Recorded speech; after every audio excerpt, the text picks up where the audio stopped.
Happy Easter, everybody. We're on our way to Charleston, South Carolina. Come along with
politician from South Carolina.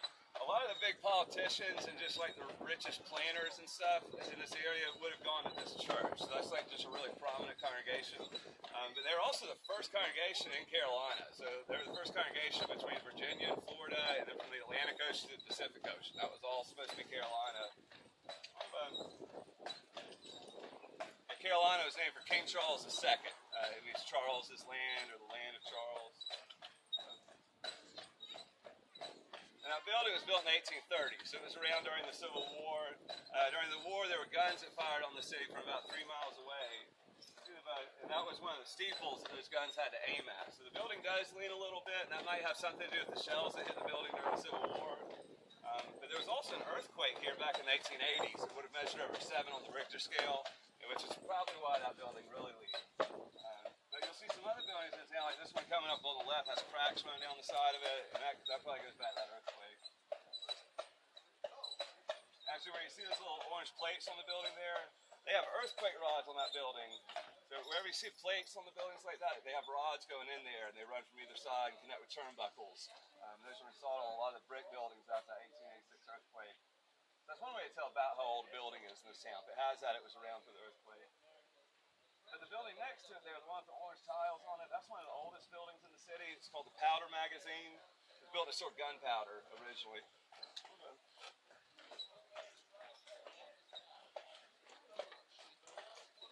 You see what a good job that bingo machine does at spreading out the traffic.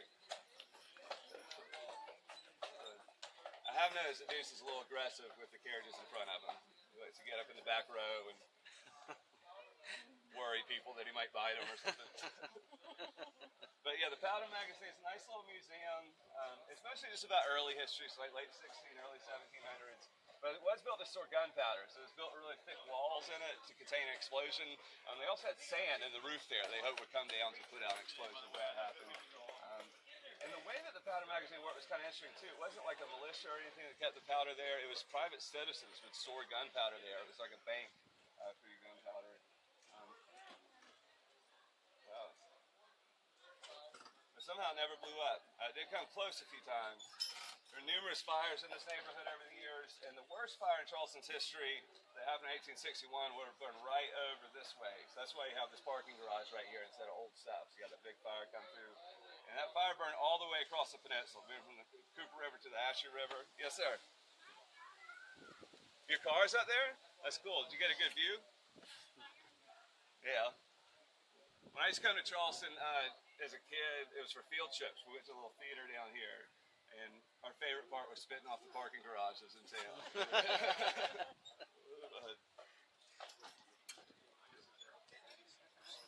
And it was pretty different then. Like the market when I was a kid was just kind of cheaper stuff in general. A lot of like butterfly knives and stuff like that. They're starting to really curate what's in the market and make sure it reflects Charleston more.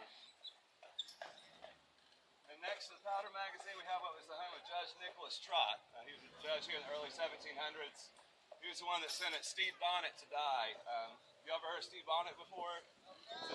The Gentleman Pirate. Yeah, HBO has a show out now about Stede Bonnet. And I don't think it's based on much that actually happened, but it is pretty funny. It's a comedy. And for a pirate story, Stede Bonnet's is kind of funny. They call him the Gentleman Pirate. He was a wealthy sugar planter from Barbados who got bored with that life and read about Blackbeard's exploits. And then he got into piracy as well, but he was apparently just atrocious at it and was captured in Charleston and executed. They left him hanging over the marsh for 2 weeks to intimidate any other pirates thinking about coming into the town. But that show is pretty funny.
boardwalk